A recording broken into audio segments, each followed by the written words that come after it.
요한계시록 12장 13절.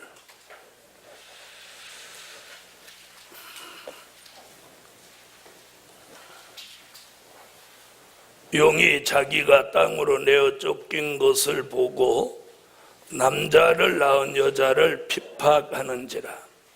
그 여자가 큰 독수리의 두 날개를 받아 광야 자기 곳으로 날아가 거기서 그 뱀의 낯을 피하여 한 때와 두 때와 반 때를 양육받으며 여자의 뒤에서 뱀이 그 입으로 물을 강같이 토하여 여자를 물에 떠내려 가게 하려 하되 땅이 여자를 도와 그 입을 벌려 용의 입에서 토한 강물을 삼키니. 네.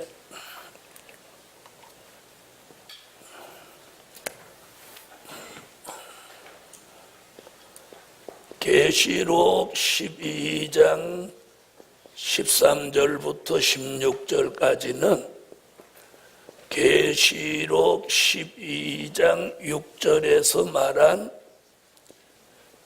예비처에 대한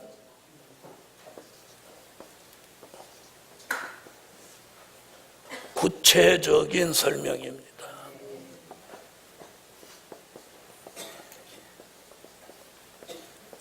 다시 말하면 계시록 12장 6절에서 어디 얘기했는데? 예비처 얘기했는데 거기서 못다한 말씀을 추가로 좀 더 구체적으로 설명하고 있다. 이렇게 보시면 돼요.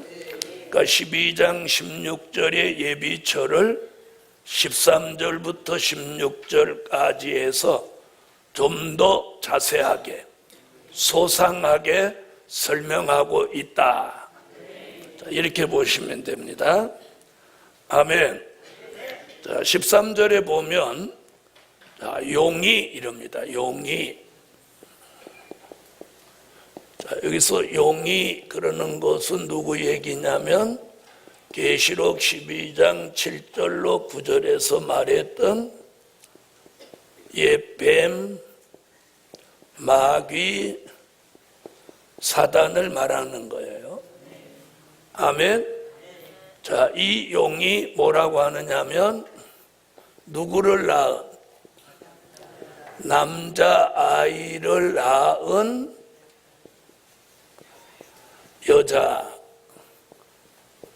여자를 어떻게 한다고? 여자를 어떻게? 핍박한다.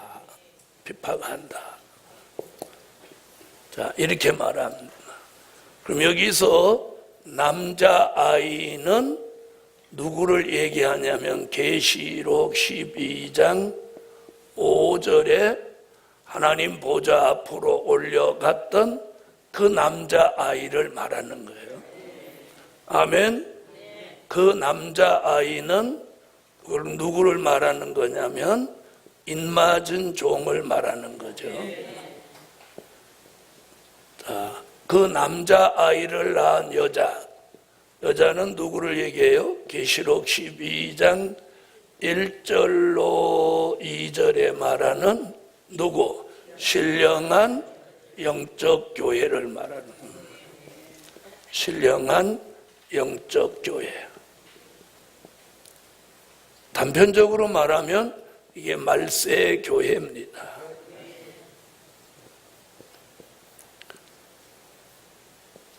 자, 지난달에도 말씀드렸듯이 용의 핍박과 압박은 있어도 무언은 받지 않아. 피해는 받지 않는다. 왜 피해를 받지 않느냐? 이번 주제같이 하나님의 보호 속에 있기 때문입니다. 괜찮으시면 아멘. 자, 그래서 남자아이를 낳은 여자를 핍박한다. 핍박. 자, 그래서 신령한 영적 교회, 말세의 교회는 뭐가 있는 교회예요? 핍박이 있는 교회. 그러나 핍박은 있어도 피해는 없다. 자, 왜 피해가 없느냐? 그게 여기 나오는 거예요. 자, 14절 보겠어요. 그 여자가 누구 얘기하는 거예요? 남자아이를 낳은 그 여자가 큰 독수리의 두 날개를 받아. 그런 거예요. 자, 핍박을 받는데 큰 독수리의 두 날개를 받았다. 그래서 어디로 도망을 가? 네? 광야 예비초로 도망을 갑니다.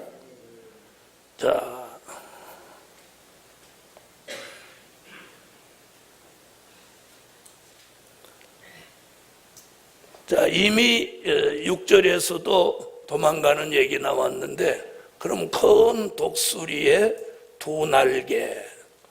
자, 그럼 이 독수리 같다고 하는 건 이사야 46장 10절로 11절이나 요한계시록 4장 8절이나 독수리 얘기가 여러 곳에 나오지만 이 두 곳을 한번 참고해 보겠습니다. 7절로 8절 4장 7절로 8절. 자, 이사야 46장 10절로 11절.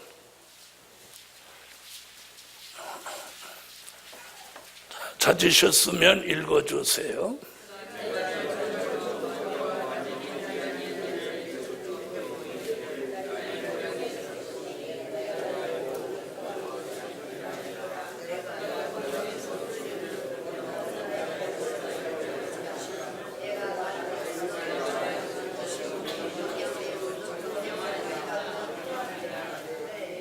자, 요한계시록 4장 7절로 8절.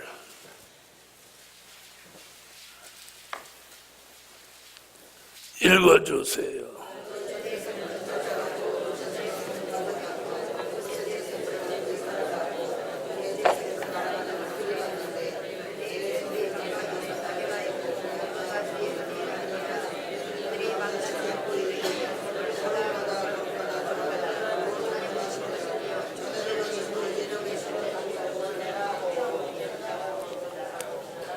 자, 여기서 독수리 같다고 하는 건 독수리 같은 영계 축복으로 보아야 하고, 두 날개라고 하는 건 실제 독수리의 두 날개라고 보면 안 되고, 이건 임마누엘 날개.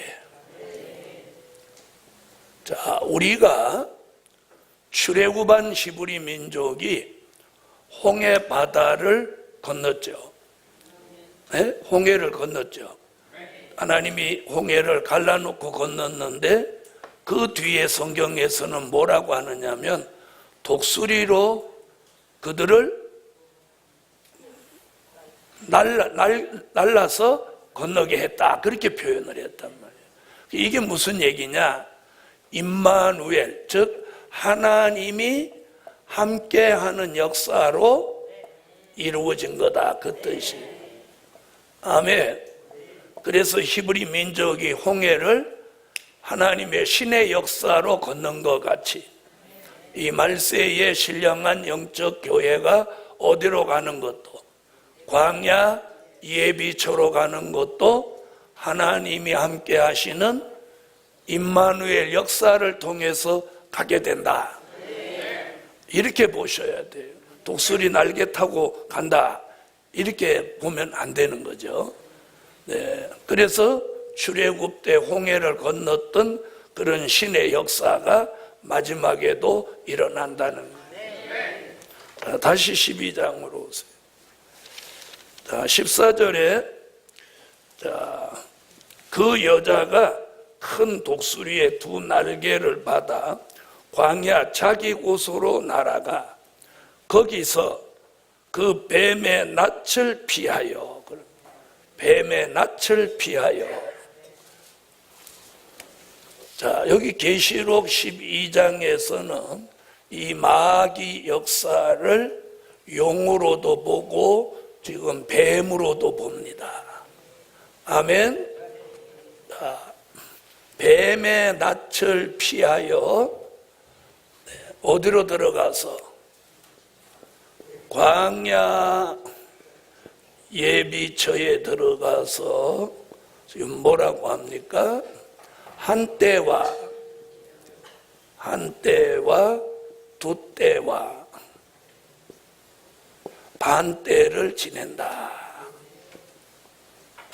요 한때는 1년, 두 때는 2년, 반때는 반년. 그럼 이게 뭐예요? 3년 반이죠?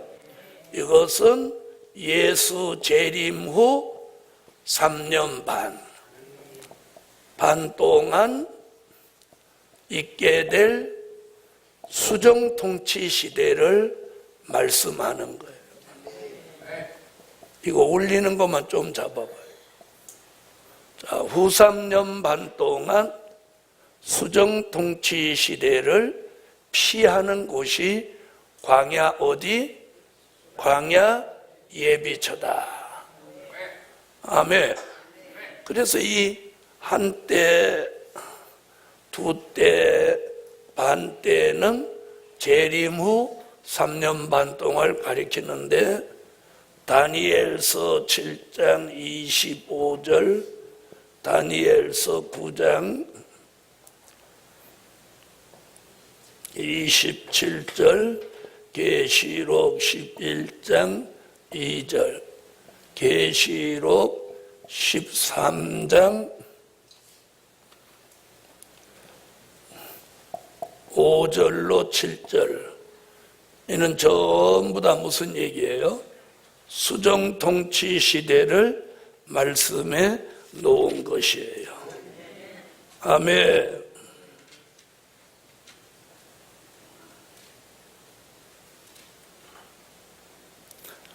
자, 다니엘서 한번 가보겠습니다. 다니엘서 7장.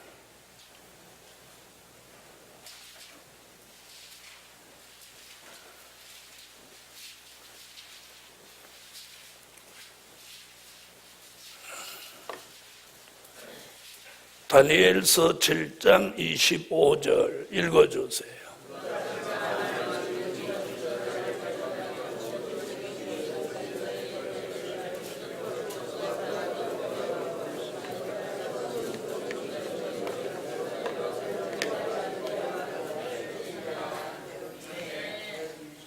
자, 뭐라고 그랬어요? 거기도 한때, 두 때와 반때를 지내리라. 다니엘서 9장 27절.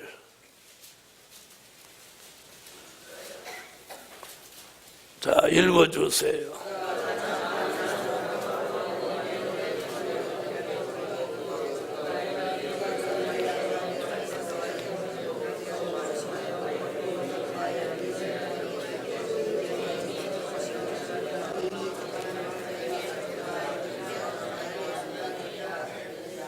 거기도 뭐라고?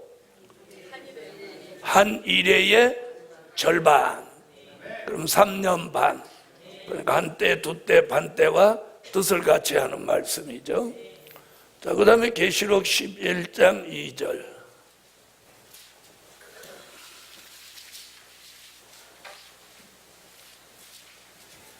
자, 읽어주세요.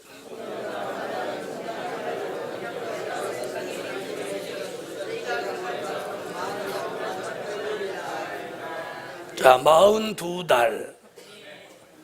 자, 그 다음에 계시록 12장 6절에는 1260일이라고 합니다. 계시록 12장 6절 읽으세요.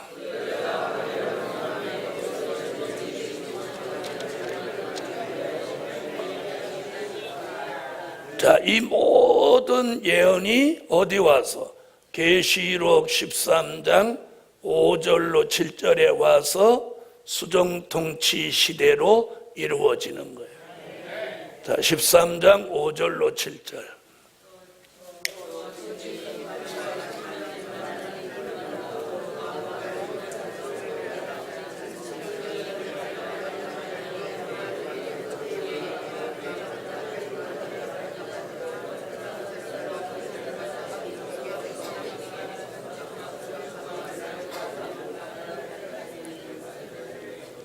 아멘. 자, 이렇게 수종통치 시대 동안 이 교회는 어디서? 예비처에서 숨어 지내는 거예요. 그래서 뱀의 낯을 피해서 가는 거예요. 이때 이곳으로 이 인도함을 받는 사람들이 누구냐? 자, 이때 인도자는 인맞은 종이고, 인맞은 종 14만 4천이고, 이때 인도받는 사람들은 계시록 7장 9절로 14절에 흰 옷 입은 무리들입니다. 흰옷 입은 무리들이 예비처로 인맞은 종들의 인도를 받아 들어갑니다. 계시록 7장 9절로 14절.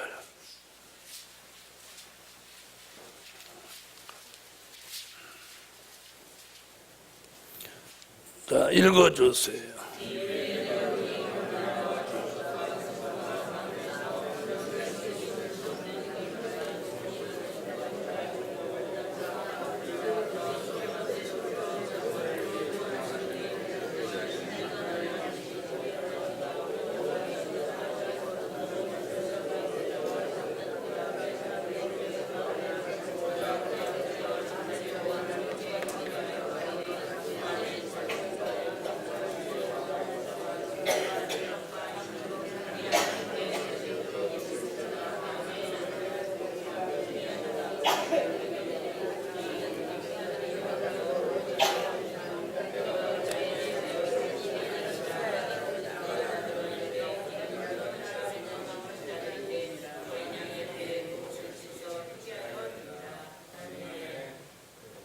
자, 이 사람들이 누구냐면 물과 성령으로 거듭난 사람들입니다. 거듭난 사람. 앞으로 천년왕국은요, 백성으로 들어가도 거듭나지 않으면 못 들어가는 거예요. 자, 요한복음 3장 3절로 5절. 요한복음 3장.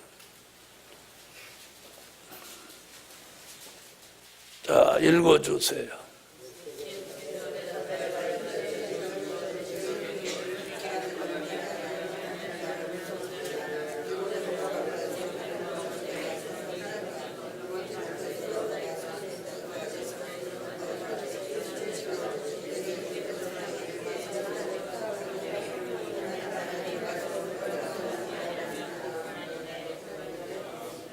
아멘.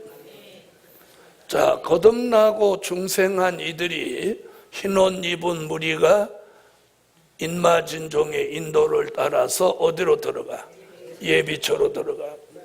자, 그 예비처에서 오늘 얼마 동안? 1260일 동안 하나님이 저들을 뭐라고 한다고? 양육하신다. 자, 12장 14절에 계시록 12장 14절에 양육하신다는 말씀은 이미 12장 6절에서도 하셨던 말씀이에요. 그래서 12장 6절을 보면 지금 13절로 16절 이야기가 6절 이와 내용과 일치하다는 걸 알려주는 거예요. 12장 6절.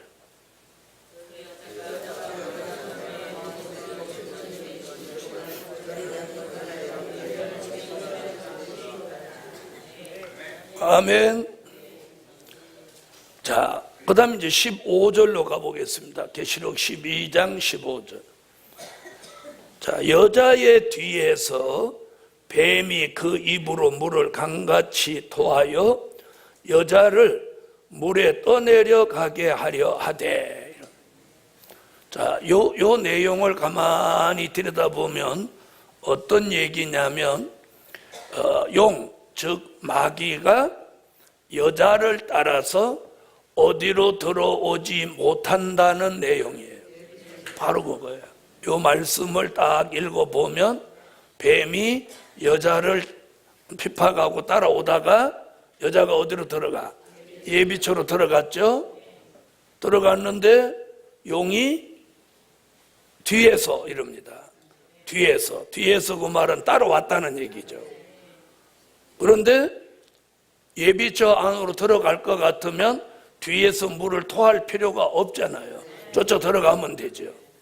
그러니까 예비처 안에는 못 들어간다는, 그러니까 예비처 안에 못 들어간다 이렇게 말을 안 써놨어도 이 내용을 통해서 우리가 인지할 수 있는 얘기예요. 그렇죠? 그렇다면 추측건데 예비처를 지키는 누군가가 있기 때문이다. 이건 추측이에요, 추측. 그렇죠? 자, 그렇다면 마귀가 들어오지 못하도록 차단할 수 있는 게 누구냐는 거죠. 그럼 사람은 마귀를 들어오지 못하게 못하죠.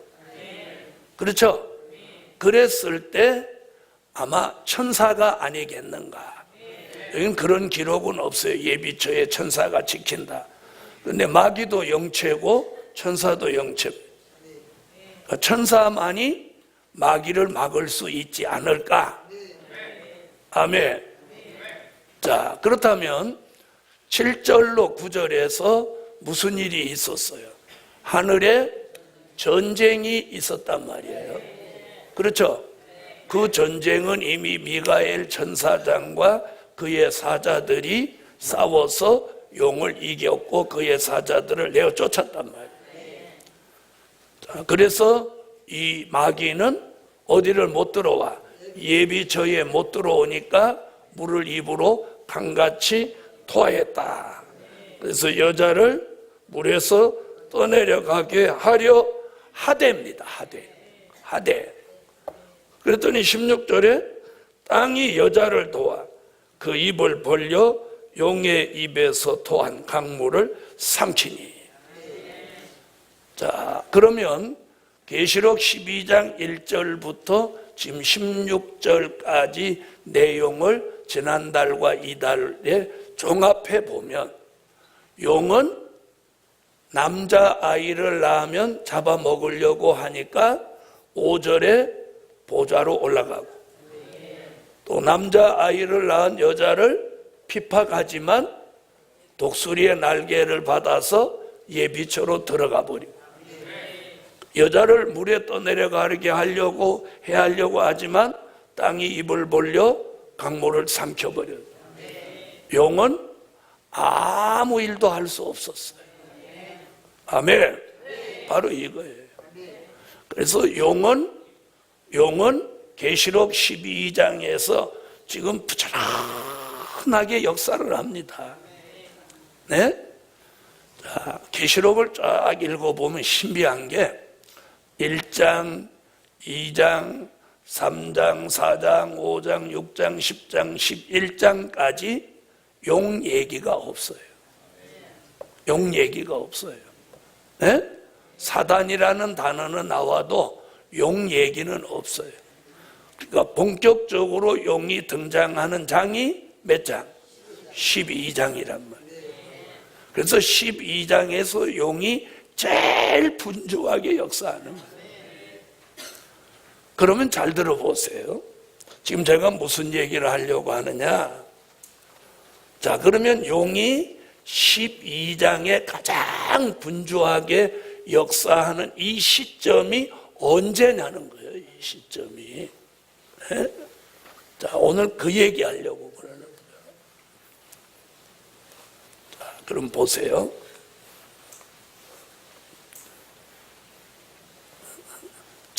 제일 분주하게 역사하는 계시록 12장에서 용이라는 단어가 제일 많이 나오는 장 또한 계시록 12장이에요. 용이라는 단어가 제일 많이 등장해요. 자, 그럼 보세요. 자, 용, 즉 옛뱀 마귀 사단은 자, 여기서는 하늘의 전쟁 얘기죠. 자, 한편으로 하늘의 전쟁이 있습니다. 이는 무슨 전쟁? 영적 전쟁이라 영계가 어두운 사람은 못 느끼는 거예요. 자, 그 다음에 용이 역사하는 이 시점에는 신령한 영적 교회와 또 남자 아이의 등장입니다. 자, 하늘의 전쟁 말고 가장 12장에서 중요하게 여기는 게 신령한 영적 교회와 남자 아이의 등장이에요. 아멘.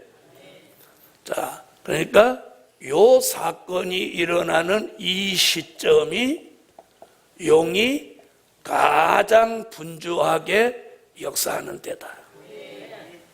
이해하셨어요? 자, 그러면 남자 아이가 등장하는 이때가 그럼 언제냐? 하나님의 인을 치는 때입니다. 자, 남자 아이가 누구니까? 하나님의 인맞은 종이니까 하나님의 인을 치는 이때가 가장 사단의 역사가 분주해지는 때다. 분주해지는 때다. 그래서 사단이 분주하게 역사는 하지만 아무것도 얻은 게 없어. 우리는 이 성경의 예언을 잘 보고 살아야 돼. 그러니까 우리가 무엇할 필요가 없어. 두려워할 필요도 없고 걱정할 필요도 없고. 걱정. 말세의 교회는 무엇은 있지만 핍박은 있지만 또 여기 남자아이는 압박은 있지만 남자아이는 압박이고 여자는 핍박이에요. 남자아이는 남자아이가 나면 잡아먹으려고 이렇게 대기하고 있으니까 압박이고, 그렇죠? 보이지 않는 압박. 그렇죠? 압박은 보이지 않는 힘이 나를 누르는 걸 압박이라고 하고, 핍박이라고 하는 건 보이는 실체가 나를 힘들게 하는 게 핍박인 거예요. 이해하셨죠? 핍박과 압박은 다른 거예요. 네. 그래서 신령한 영적 교회는 실제 핍박을 받는 거고, 남자아이는 압박을 받는 거예요. 그러나 여기 이 말씀을 총 12장 전체를 들여다보면 피해는 없다는 거예요. 피해는 없어. 그러면 교회도 사명자도 못 안 해도 돼. 두려워할 이유도 없고 걱정할 이유도 없어. 걱정할 이유. 그러니까 뭐가 안 된다, 잘못된다 이런 건 생각조차 할 필요 없어.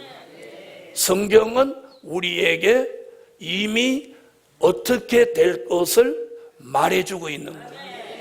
그걸 우리가 성경을 통해서 제대로 안다면 걱정할 일이 아무것도 없어요. 그래서 제가 많은 일들을 겪어도 걱정 안 하는 거예요. 결과는 핍박도 있고 압박도 있지만 결과는 승리. 결과는 승리야. 영은 패배하고 마는 거예요. 영은 아무것도 건지는 게 없어. 건지는 게 없어. 네? 이게 계시록 12장에서 우리에게 다가오는 미래를 예시하는 거예요. 예시하는 거예요. 그럼 우리는 어떻게 하면 되냐? 우리는 어떻게 하면 되냐? 핍박하든지 압박하든지 계시록 1장 3절 같이 이 예언의 말씀을 열심히 읽고 열심히 듣고 열심히 지키고 열심히 전하는 거예요. 그것만 하면 하나님이 다 책임져 주는 거예요.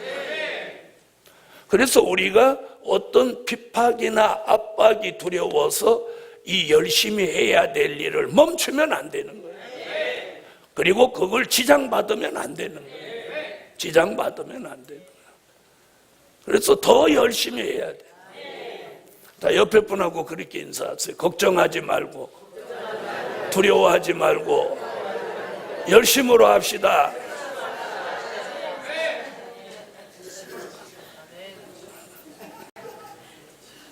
오늘 새벽에도 나와서 이렇게 기도하는 걸 보니까 아따 그렇게 기도해서 올라가겠다. 의자를 탁 내가 옆에 서서 쳐다보는지도 모르고 아니 밤새도록 자놓고는 아침에 나와서 왜 또 졸고 있어? 그런 분은 더 열심히 기도를 해야 돼. 지금 뭐에 눌려갖고 그런 거예요. 눌려가지고 그걸 지금 못 채고 넘어가는 거예요. 오랫동안 기도 생활을 못 해가지고 눌려가지고 그런 거예요. 그걸 차고 일어나야 돼. 그래서 제가 이 영적으로 가라앉은 사람은 아멘도 더 크게 막 힘있게 하고 찬양도 더 열심히 하라는 거예요. 찬양도 그러는 여호와 삼마 이렇게.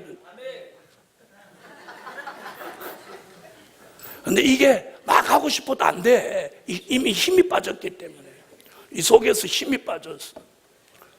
몸만 멀쩡하지 속은 다 골아 빠져가지고 이 내공이 다 빠져버렸어.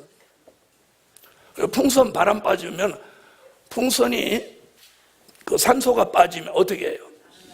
피피피피 하고 꼬라박히죠. 그런데 산소를 빵빵히 넣어주면 이렇게 눌러도 자꾸 뜬다고. 눌러도 뜨고 눌러도 뜬다. 그리고 오늘 자기는 지금 뭐 내공이 살아나는지 힘 빠졌는지 여호와여 해보면 하는 거예요.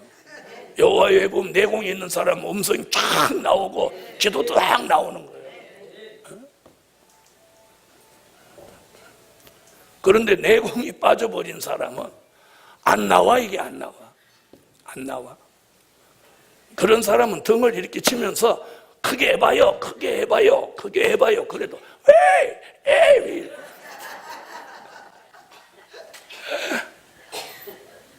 이게 압박에 눌려갖고 그러는 거예요. 눌려가지고. 그런데 이제 이게 눌린 게 또 좋은 점이 있어요. 자, 스프링을 눌렀다 놓으면 반동에서 빡 뒤져. 이런 현상도 일어나요. 이 눌렸던 게 갑자기 탁 이게 없어지면 그때부터 막 튀는 거예요. 팍 기도가 빵 터져 나오고. 그렇게 만들어지는 게 이 성회인 거예요. 자기 혼자는 안 돼. 자기 혼자는 집에 가서 그러면 안 돼. 계속 잠만 밥 숟갈 놓고 거기서 졸아. 성경 한 줄을 못 읽어. 성경 이 눈이 감겨가지고. 성경 읽다가 조는 사람은 반드시 침을 흘리네. 나도 해봐서 알아. 자, 다 같이 핍박과 압박은 있어도 피해받지 않는다. 이것만 확신이 오면 두려움, 걱정 있어요, 없어요? 없는 거예요. 없어. 네. 그런데 이 답을 못 찾으면 그 용의 압박에서 자기가 막 죽을 것 같고 안 될 것 같고, 이게 뭐야? 압박의 피해를 받은 거야. 안 될 것 같다, 죽을 것 같다, 아유 오래 못 갈 것 같다, 이렇게 생각이 자꾸 눌리면 피해를 받은 거예요. 개는 짖어도 기차는 달린다. 그러니까 압박은 그냥 압박이야. 나는 피해를 안 받아야 돼. 근데 무슨 일이 있을 때 가슴이 덜컹하고 심장이 벌렁벌렁 뛰면 피해를 입은 거야. 무슨 말인지 아세요? 누구 전화를 받고 갑자기 가슴이 쿵 나가면 벌렁벌렁 막 뛰는 거야. 그래 본 사람 그런 거 체험해 보시지 않았어요? 해봤어요?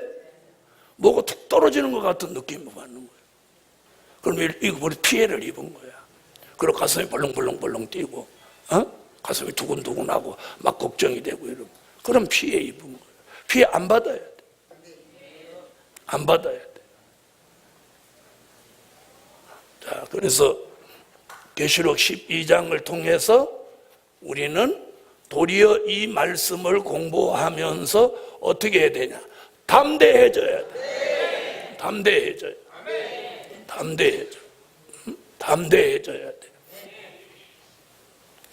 용이 나타나서 역사하면 귓방을 쉐려버릴 만한, 야, 이 때려버려요. 실력사로나 꺼져라, 이 찌개뿌리들. 이게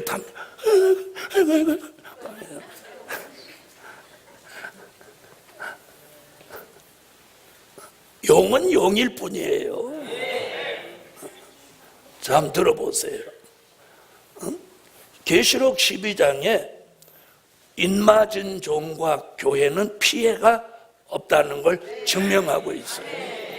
자, 그 증명이 이제 17절로 한번 보세요. 자, 용이 여자에게 분노하여 돌아가서. 자, 여기 17절 보면 이제 기분 좋은 소리예요. 용이 이제 손 들었다는 거야. 자, 여기 보니까 뭐라고 그래요? 용이 여자에게 분노해서요.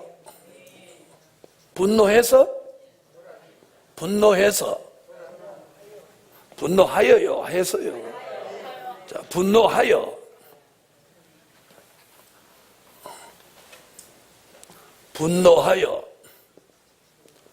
돌아가서요. 아까는 언제? 여자 뒤에 서였는데, 그죠? 여자 뒤에 섰는데 이번에는 돌아서서. 그럼 돌아섰다는 말은 뭐야? 여자와 등을 진 거예요. 자, 그럼 용이 누구 다 포기했어. 여자를 해하려고 하는 생각을 포기한 거예요. 왜? 해도 안 된다는 걸 아는 거예요. 그러니까 용이 마지막으로 여자를 해하려고 하는 방법이 뭐였냐면 물을 강같이 토하여 이 교회가 떠내려가게 만들려고. 그런데 땅이 입을 벌려서 토한 강물을 삼켜버리니까 여자는 안전해졌어요. 그래서 뭐는 했지만 분노했다 그랬어요. 화가 났단 말이에요. 보통 화가 난 게 아니고 격분했을 때 분노라는 말. 분하고 화가 났다. 아멘. 어떻게든 좀 어떻게 해야 하려고 하는데 안 되니까 화가 났어요. 그래서 가서 무슨 한 일 하냐? 화풀이 대상을 찾는 거야. 여기 걸리면 이제 끝장나는 거야. 자, 그렇다면 용은 분노하지만 여자도 남자아이도 절대로 해할 수 없다. 이것이 하나님의 예정이에요. 이게 하나님의 계획이에요.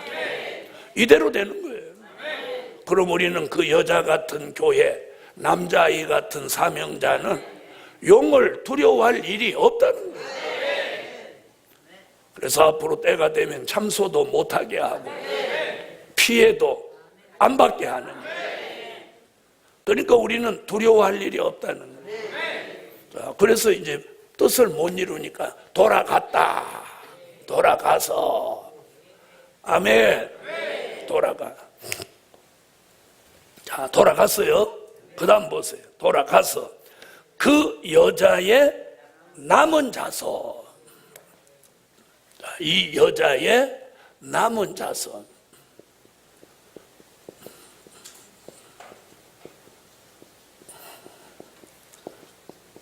자, 이 여자의 남은 자손이 누구냐는 거예요. 네? 이 여자의 남은 자손이 바로 계시록 17장 1절로 3절에 말하는 음녀교회가 되는 거예요. 음녀교회. 아멘. 정확하게 말하면 음녀교회예요. 자, 그래 놓고 그 뒤에 뭐라고 했나 보세요. 자, 17절. 남은 자손, 곧 설명이에요. 곧 한번 앞에 걸 설명하는 거예요. 하나님의 계명을 지키며 예수의 증거를 가진 자들로 더불어 싸우려고 바다 모래 위에 섰더라. 자, 여기 보니까 뭐라고 그랬어요? 자, 하나님의 계명.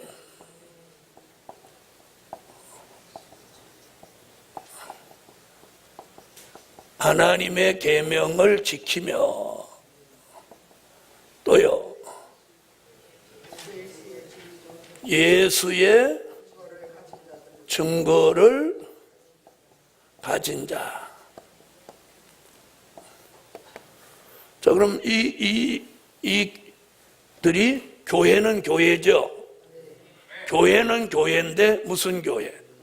바로 이게 교회는 교회인데 음녀교회라. 자, 이 교회는 어떤 교회와는 구별된 거예요. 이 여자와는 구별된 거예요. 이 여자하고는 아무 상관없는 거예요. 이 여자의 남은 자손이니까. 이 남은 자손이라는 말을 어디에 근거 쓰냐면 요 남은 자손, 여자의 남은 자손은 마태복음 24장 40절로 44절에 보면 자, 버려둔 남자 있죠? 또 버려둔 여자가 있단 말이에요. 자, 데려가고 남은 자를 이렇게 표현해요. 계시록에서는 남은 자손이라고 하고 마태복음에서는 버려뒀다고 그랬어. 버려둬. 이해하셨어요? 그 버려둔 게 누구의 남은 자손이야? 여자의. 그러니까 구원받고 남은 자손. 그래서 요 남은 자손 설명은 여기서 요 성경 구절을 인용해야 제일 실감이 나는 거예요. 자, 마태복음 24장 한번 찾아.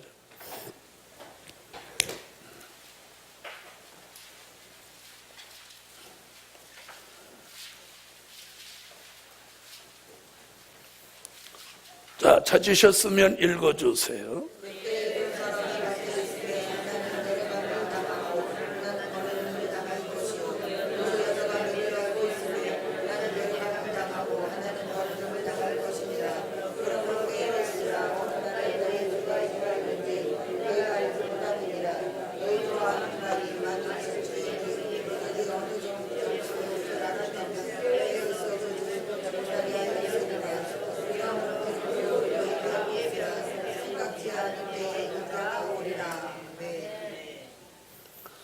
아멘. 자, 이것을 계시록 13장 5절로 7절에서는 뭐라고 그랬느냐면 성도들이라고 그랬어요. 성도들. 그러니까 어디에 떨어진 성도들이냐면, 남겨진 성도들이냐면 수정통치 시대에 남겨진 성도들이. 자, 다 같이 계시록 13장.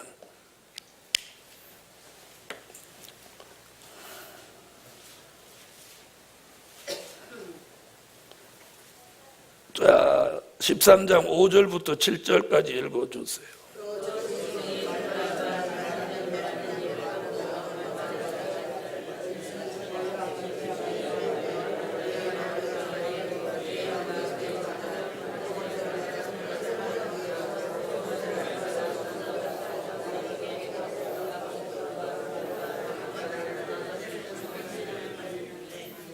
자, 들어보세요. 자, 계시록 12장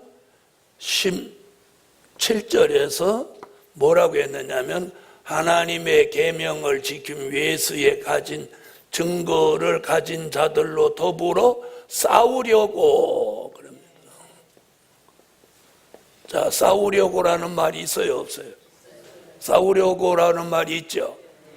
그 가진 자들로 더불어 싸우려고, 그 말씀이 7절로 가보면, 13장 7절에 가보면 또 권세를 받아 성도들과 싸워 이기게 하고, 아멘, 이기게 되고. 그러니까 12장 17절에 더불어 싸우려고 한 말씀이 13장 7절에 성도들과 싸워 이기게 되고, 그 말씀과 연관된 거예요. 여기 보면 6절에, 7절에. 자, 그렇게 나왔어요, 안 나왔어요? 나왔죠? 그 싸운다는 말이 같은 뜻을 가지고 있는. 자, 다시 말하면 수정통치 시대에 빠진 성도들, 이들을 이기기 위해서 누가? 용이 싸운다는 거예요. 그래서 결론은 7절에 뭐라고 그래요? 이기게 되고 이랬어요. 이기게 되고. 그러니까 성도들이 다 용에게 어떻게 된다는 거예요? 굴복된다는 거예요. 그러면 이걸 무슨 교회로 보아야 되냐? 바로 그걸 계시록 17장 1절로 3절에 무슨 교회? 음녀 교회로 보아야 한다. 아멘. 이게 이제 이해가 한 번에 착 되는 사람이 있고, 어떻게 하나님의 계명도 있고 예수의 증거도 있는데 이게 어떻게 용의 밥이 되냐? 그래서 음녀 교회인 거예요. 그래서 교회는 인맞은 종이 돼서 들림을 받든지, 최종 마지막 어디라도 들어가야 돼. 예비처라도 들어가야 돼. 아멘. 자, 그런데 계시록 12장 17절에 바로 이들을, 바로 하나님의 계명을 지키며 예수의 증거를 가진 이들을 여기서 뭐라고 했느냐면 모래라는 말을 썼어요. 자, 계시록 12장 17절 다시 한번 보시죠. 자, 읽어주세요.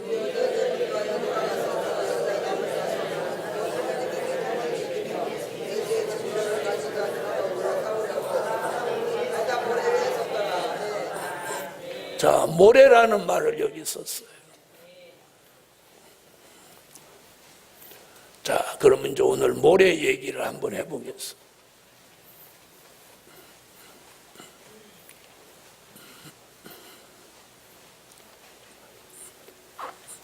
자, 성경에 우리는 그동안 모래 그러면 숫자의 많은 개념으로 생각했어요. 그런데 여기서 말하는 모래는 그런 개념이 아니에요. 자, 최초로 모래 얘기가 어디 나왔느냐면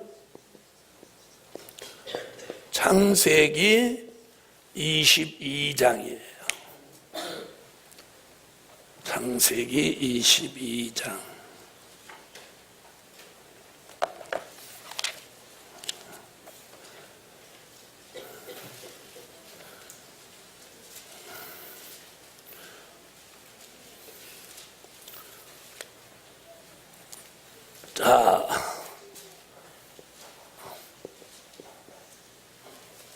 자, 읽어요.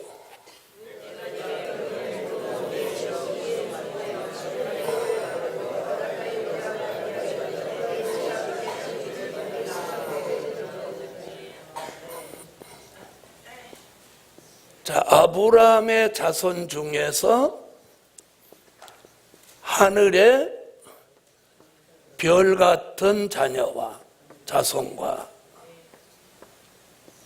바다의 모래 같은 자손이 나온다는 거예요. 아멘?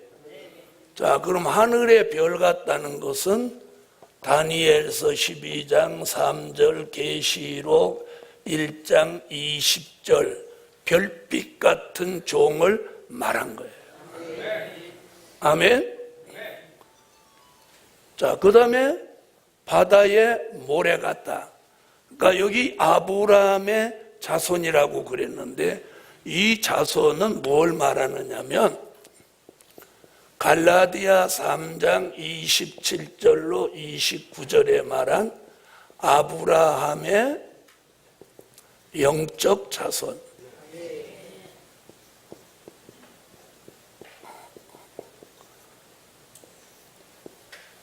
예수 이름으로 세례받고 아브라함의 영적 자손이 된 사람 중에서 두 부류가 마지막에 나온다는 거예요. 이해하셨어요? 그러니까 여기서 말하는 아브라함, 내 자손, 내 씨로, 그건 이삭, 아브라함의 육적 혈통만을 말하는 게 아니에요. 자, 이 말씀은 마태복음 1장, 예수의 나시는 게 아브라함 때로부터 요셉 때까지 쭉 내려왔잖아요. 그래서 이 바다의 모래같이, 자, 이 모래가 지금 어디 있는 모래를 얘기하냐면 계시록 12장 17절 이걸 말하는 거예요. 여기 모래를 말하는 거예요. 아멘. 그러니까 아브라함의 영적 자손 중에서 바다의 모래같이, 즉 비진리에 빠진 사람들이 나온다, 이 얘기예요. 아멘.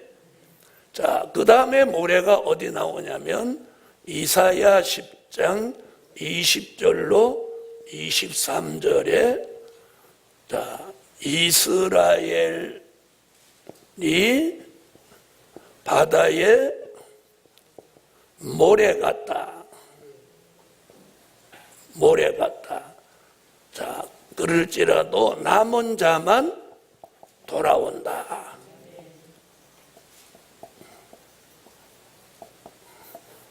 자, 여기 모래 같다. 여기 또 나오는 거예요. 모래 얘기. 자, 이사야 10장으로 오세요.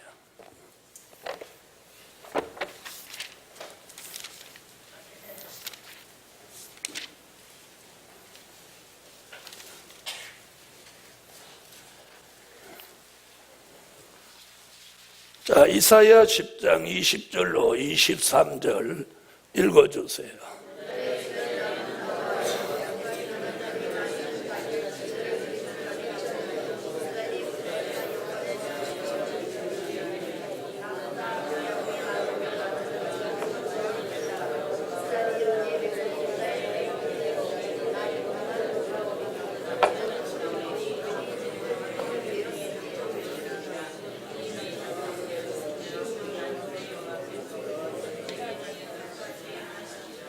자, 거기 바다에 뭐 같다?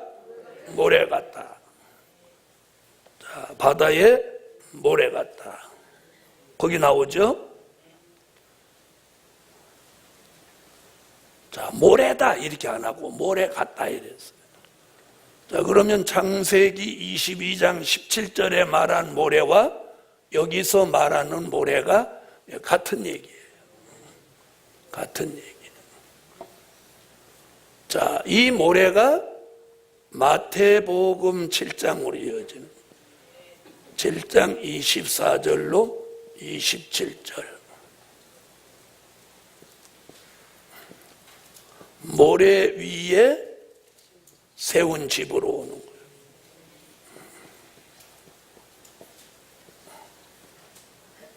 자, 마태복음 7장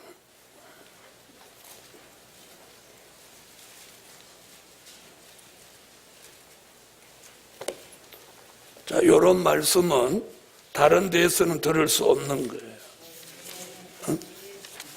이건 우리가 가지고 있는 특허권이에요. 특허. 자, 마태복음 7장 24절로 27절 읽어주세요.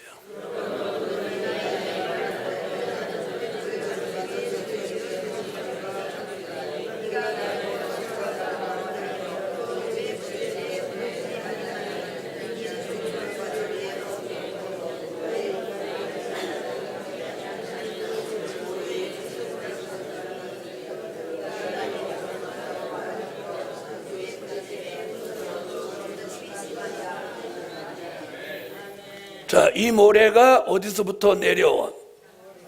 창세기부터 나온 모래입니다. 자, 이게 뭐예요?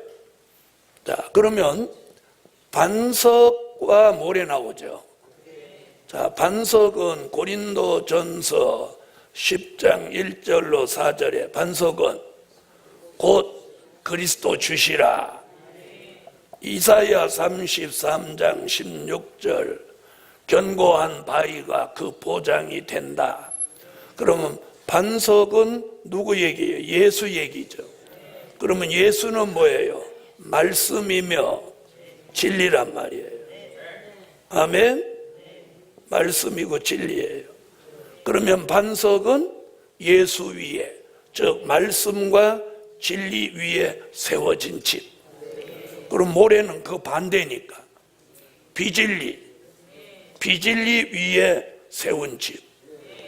다시 말하면 이 모래는 아브라함의 영적 자손 중에서 비진리를 따르는 사람들의 모임, 이렇게 보는 거예요.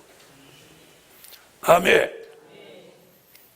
자, 그러면 이 모래 얘기가 쭉 창세기, 이사야, 마태복음 걸쳐서 어디까지? 요한계시록 12장 17절 용이 모래 위에 섰더라.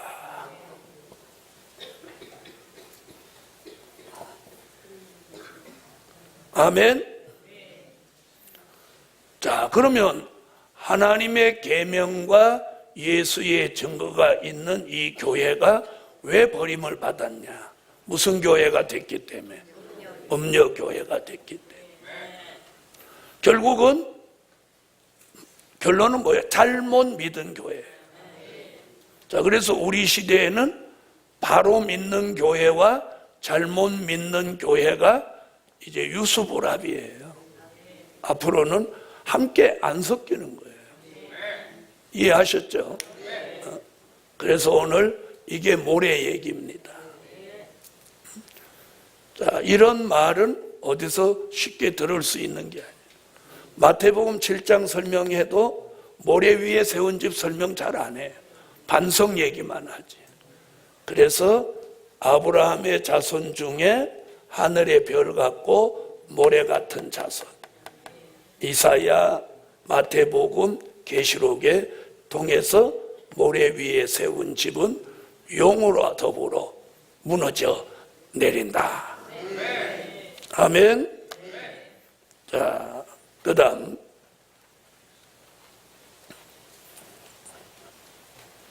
자, 13장으로 넘어가기 전에, 자, 그렇다면 요한계시록 12장에서는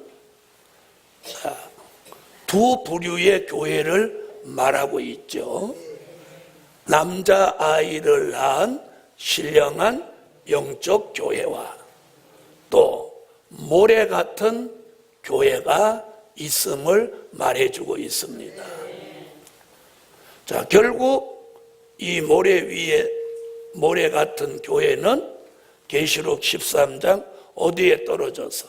수정통치 시대에 떨어져서 결국 망하고 만다.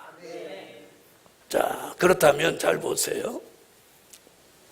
마태복음 3장 12절에서는 자, 이렇게 표현을 알곡과 쭉정이 이렇게 말합니다.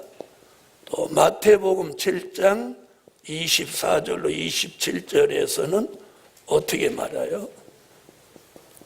반석 위에 세운 집, 또 모래 위에 세운 집, 이렇게 말합니다. 자, 그 다음 마태복음 24장 40절로 44절은 데려간 남자와 여자, 또요 버려둔 남자와 여자. 자, 그 다음 마태복음 25장 1절로 13절은 기름 등불 준비한 5 처녀.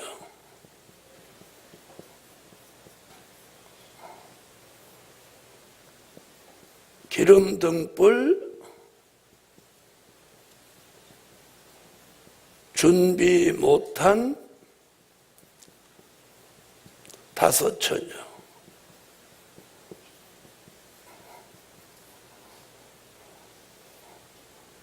자, 그 다음 마태복음 25장 32절로 34절은 양과 염소. 아멘. 계시록 22장 11절은 의로운 자.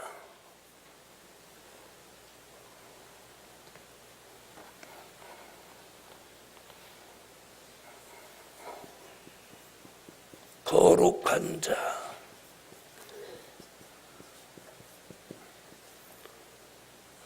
불의한 자.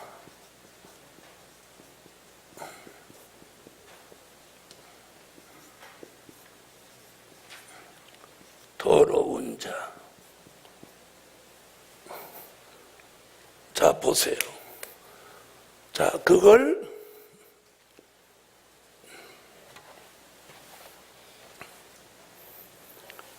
여자를 계시록에서는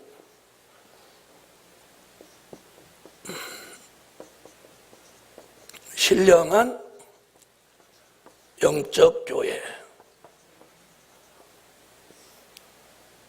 또 음료 교회, 계시록 12장 1절로 6절, 계시록 17장 1절로 3절. 자, 마태복음에서 쭉 말한 게 계시록 어디 와서 12장과 17장에 와서 신령한 영적 교회와 음료 교회로 결론을 맺는 거예요. 자, 그러니까 어디서부터 이미 예정해 놨어요. 그렇죠. 아까 창세기 22장 17절부터 예정해 놓았어요. 아브라함의 영적 자손 중에서 구원받을 교회와 버림받을 교회. 그러니까 바로 믿는 교회와 잘못 믿는 교회가 우리 시대에 나온다는 거예요. 아멘? 우리 시대에 나오는 거예요. 자, 초대교회에서는 그런 교회가 나오지 않았어요.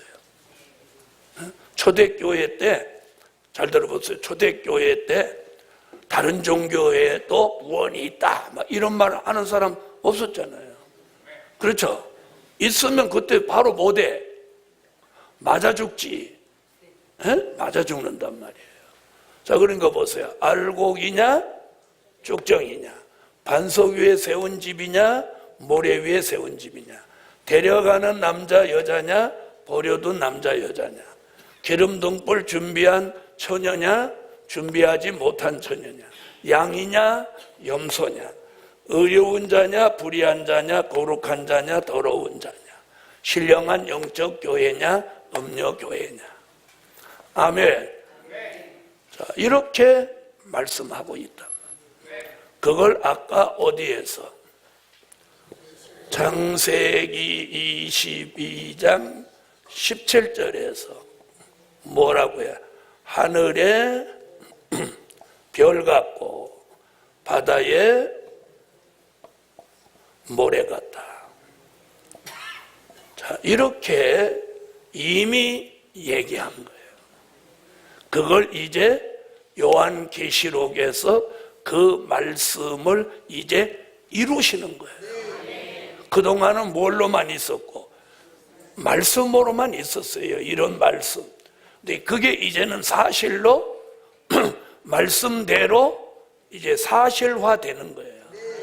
그걸 뭐라고 하는 거예요? 한마디로. 그걸 그래서 될 일의 말씀이라고 하는 말씀으로만 예언해 놓던 말씀들이 이제 현실로 사실로 이루어지는 거예요. 아멘. 현실로 사실로 이루어지는. 자, 그럼 우리는 알곡이 돼야 돼요? 죽정이 돼야 돼요? 네. 이렇게 써놓고 물어보면 다 말은 잘한단 말이에요. 실제 음녀교회 사람들도 모아놓고 이렇게 물어보면 다 어느 쪽 한다고 그래. 다 알고 간다고 그래. 그래서 오늘 이제 계시록 12장 17절의 모래는 비진리에 빠진 음녀 교회를 가리킨 거고. 아멘. 가리킨 거예요. 자, 이제 12장 끝났습니다. 이제 13장.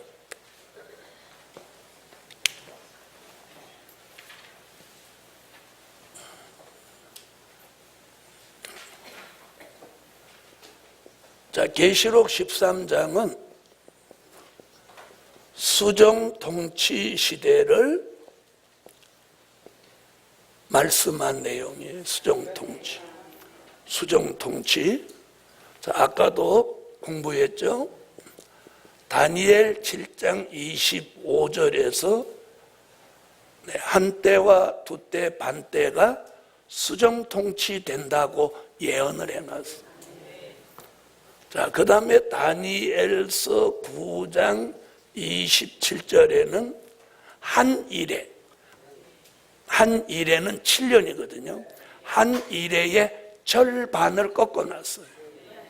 그러면 얼마예요? 3년 반이죠? 그래서 특히나 다니엘서 두 곳에서 수정통치 시대가 오는 걸 예언했어요. 자, 그 말씀이 계시록 11장 2절에서 자, 청량받지 못한 자는 이방인에게 내어주어 42달 동안 짓밟히게 한다. 이렇게 말했어요. 42달 동안. 자, 그 말씀이 계시록 12장 6절, 계시록 12장 13절로 14절. 자, 여기서 1260일 혹은 한때와 두때 반때. 자, 이렇게 쭉 말씀해 온 것이 어디 가서 이루어지냐면 계시록 13장 5절로 7절에 가서 지구 전체가 무슨 시대? 수정통치 시대가 오는 거예요. 자, 수정통치 시대라고 하는 건 무슨 말이냐면 짐승 같은 공산주의가 세계를 지배하는 시대가 온다는 거예요.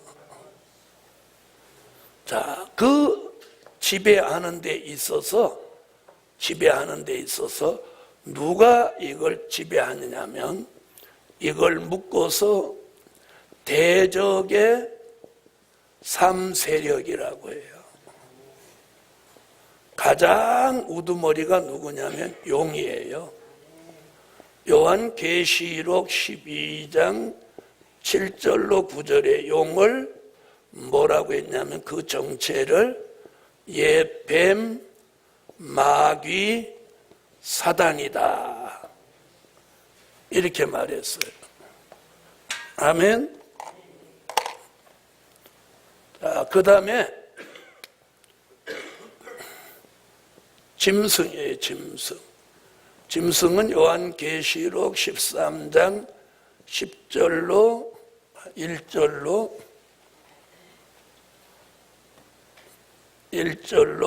10절에 나오는데 이게 누구냐면 공산주의 세력이에요. 자, 그 다음에 거짓 선지자예요. 거짓 선지자는 계시록 13장 11절로 18절에 나오는데 이게 변질된 종이에요. 아멘. 자, 이 세력을 용과 짐승과 거짓 선지자를 묶어서 뭐라고 하는 거예요? 이걸 대적의 3세력이라고 하는 거예요. 아멘. 자, 이것이 바로 용이 제일 큰 우두머리예요. 그 다음 짐승, 거짓 선지자. 그래서 이걸 뭐라고 하느냐면 짐승의 표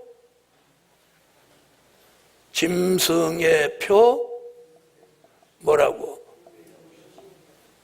666이라고 하는 거예요. 첫 번째 6은 누구? 용을 가리킨 거고, 두 번째 6은 짐승을 가리킨 거고, 세 번째 6은 거짓 선지자를 가리킨 거예요. 수정 통치 시대를 실제로 지배하는 세력은 짐승이에요. 공산주의 세력. 그러나 왜 짐승이 공산주의 세력이 실제 지배하냐면 이것은 드러난 표면적인 세력이기 때문에 용은 영체니까 아무리 활동을 해도 눈에 보이지 않잖아요.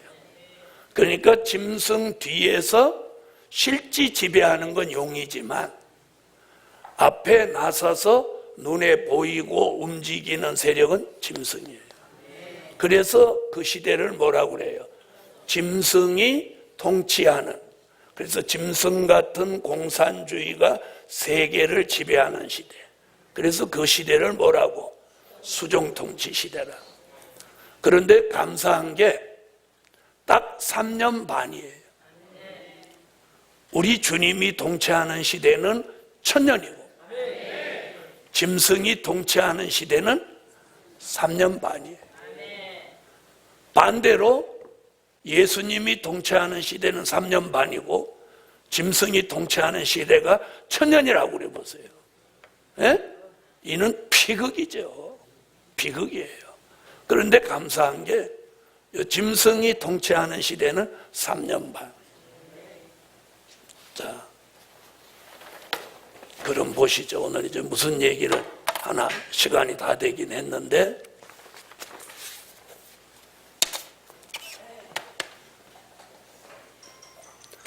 자, 수정통치 시대는 예수님 공중 재림 직후에 중동 전쟁이 일어나고 이 전쟁을 끝내고 수정통치 시대가 3년 반 동안 재림 후에 이루어지는 거예요. 아멘.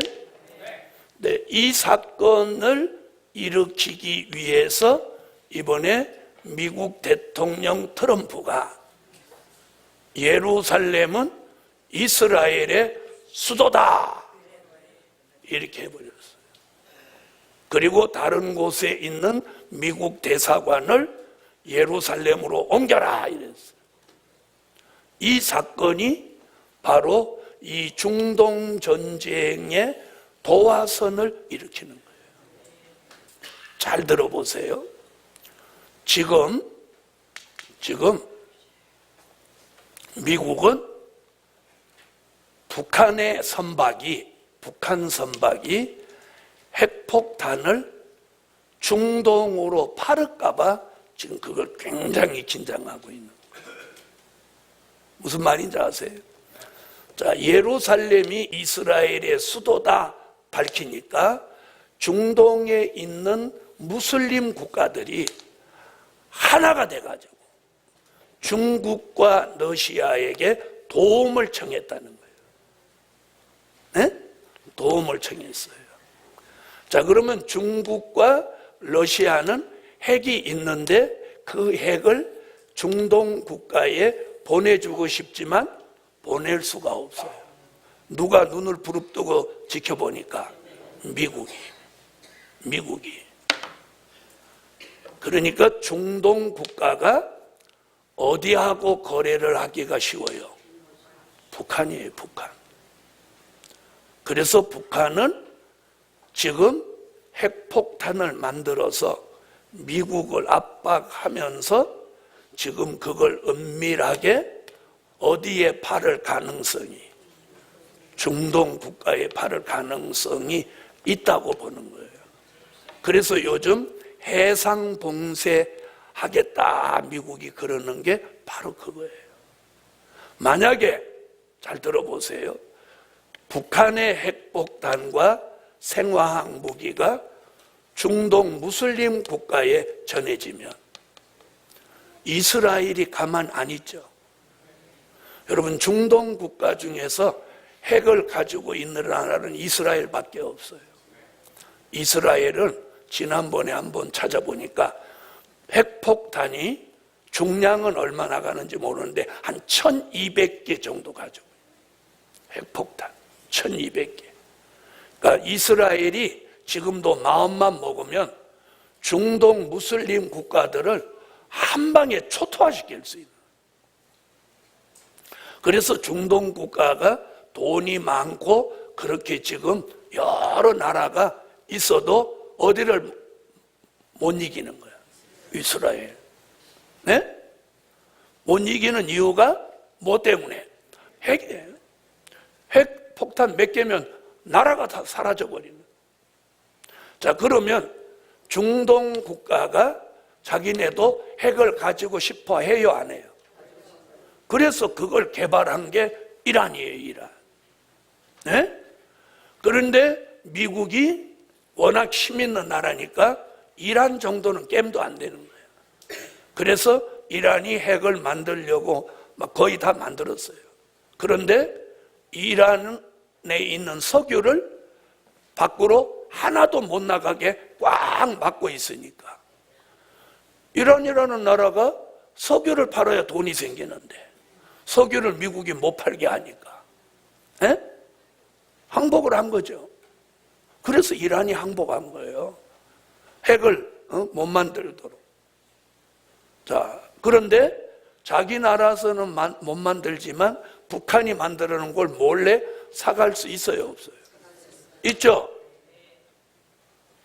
전에는 그런 마음도 안 먹었지만 이번에는 예루살렘은 이스라엘의 수도다. 이 말 한마디에 이 무슬림 국가가 바글바글 끄는 거예요. 이번에도 유엔에서 표결에 붙였는데 13대 1. 미국 한 나라 반대. 13대가 다 반대하고 미국 하나만 찬성. 그래서 유엔에서 예루살렘은 이스라엘의 수도라는 것을 인정하지 않는다. 여기에 13표. 인정한다. 1표. 미국이 왕따 돼버린 거예요. 자, 그럼 제가 무슨 얘기하려고 그러냐? 성경 다니엘서를 보면 중동 전쟁은 남방왕 미국이 북방왕 러시아를 찔른다 이렇게. 그래서 이 앞으로 중동 전쟁은 미국과 이스라엘이 주도해서 전쟁을 일으키는데, 러시아가 장마물 같이 내려와서 중동을 휩쓸고 애굽, 구스, 리비아까지 들어가면서 중동 전쟁을 끝내고 8째 왕 러시아가 3년 반 동안 세계를 지배하는 시대가 온다는 게 성경의 예언이에요. 자, 그러면 지금 중동 화약고에다가 트럼프가 불을 붙여놔 버렸어. 그럼 이 말씀이 이루어지는 운동이 막 일어나면 이 일은, 더 앞에 있는 일은 우리에게 더 가깝다는 얘기죠. 그래서 이번에 트럼프의 예루살렘 발언은 중동 전쟁의 촉발됐다, 이렇게 보는 거예요. 그래서 우리가 더더욱 정신을 차려야 돼요. 알아들으시겠어요? 자, 그 다음에 그러면 미국은 어디를 더욱 압박을 해? 북한을 더욱 압박하는 거예요. 네, 북한을 더욱 압박하는 거예요. 그럼 북한은 자기도 살려고 돌파구를 찾겠죠. 자, 우리가 이런 시대에 지금 살고 있다. 그래서 우리가 성경과 현실이 이렇게 맞아떨어지는 관계를 잘 읽을 줄 알아요.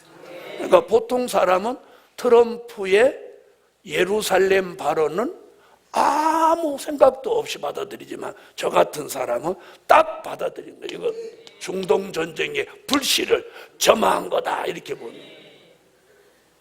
그러므로 여러분이 깨달음이 있으시기 바랍니다.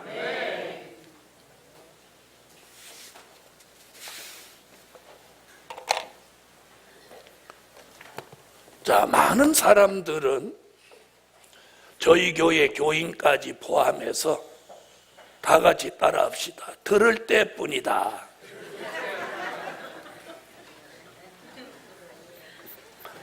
들을 때는 눈이 초롱초롱하고 막 긴장해서 듣는데 나가서 밥만 잡숫고 나면